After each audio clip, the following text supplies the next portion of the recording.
Guys, welcome back to our channel. ഇന്ന് mummy ഏത്തക്കായും പയറും തോരനാണ് വെക്കുന്നത്. അപ്പം ഏത്തക്ക ഇവിടെ കട്ട് ചെയ്ത് വെച്ചിട്ടുണ്ട്. പയറ് കുക്കറിലിട്ട് വേവിച്ച് വെച്ചേക്കുവാണ്.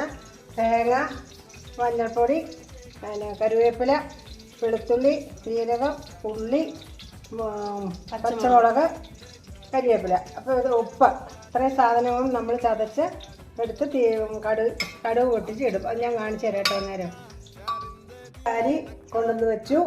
ഇനി വെളിച്ചെണ്ണയിൽ നമ്മൾ കടുക് ഇട്ടും അത് കടുക് പൊട്ടിക്കഴിയുമ്പോഴത്തേനും അടുത്തത് ഇട്ട് വരാം. നമ്മൾ എത്ര വർഷമായി ഇത് തുടങ്ങിയിട്ട്? ഇന്ന് വരെ നമുക്ക് 5 വർഷമായി. ഇതുവരെ ഒരു പുരോഗമനം നമുക്ക് കിട്ടിയിട്ടില്ല. ലൈക്ക് ചെയ്യാൻ എല്ലാവരും മടിയാവും. ഒന്ന് ലൈക്ക് ചെയ്തേക്കണം കേട്ടോ. സബ്സ്ക്രൈബും ചെയ്തേക്കണം. ചെയ്യാത്തവരെ ആത്മാർത്ഥമായിട്ടൊന്ന് ലൈക്ക് ചെയ്തേക്കണേ. ഇതിൽ എന്താണെന്ന് അറിയാലോ എന്ന് വിചാരിച്ചിട്ടൊന്നും നടക്കണില്ല.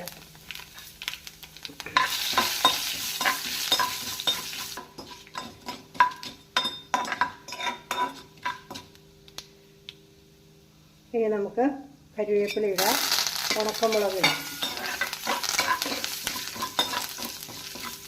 വന്ന് കഴിയുമ്പോൾ നമുക്ക് കായം ഇടാം.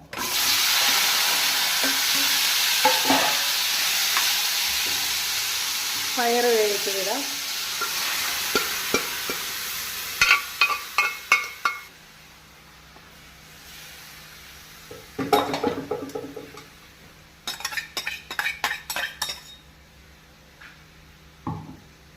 ഒന്ന് ഇളക്കാം.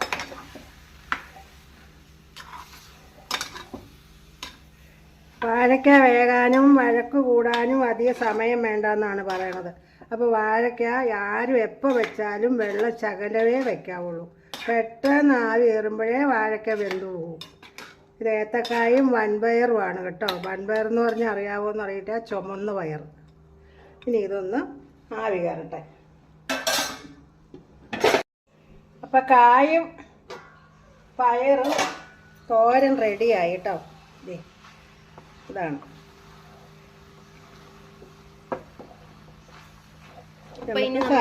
സെർവ് ചെയ്തിട്ട് കാണാം.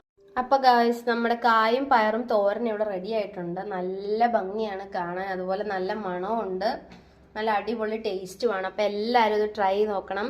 നമ്മുടെ ചാനൽ ലൈക്ക് ചെയ്യണം, ഷെയർ ചെയ്യണം, സബ്സ്ക്രൈബ് ചെയ്യണം, നമ്മളെ സപ്പോർട്ട് ചെയ്യണം. അപ്പം ഓക്കെ, ബൈ.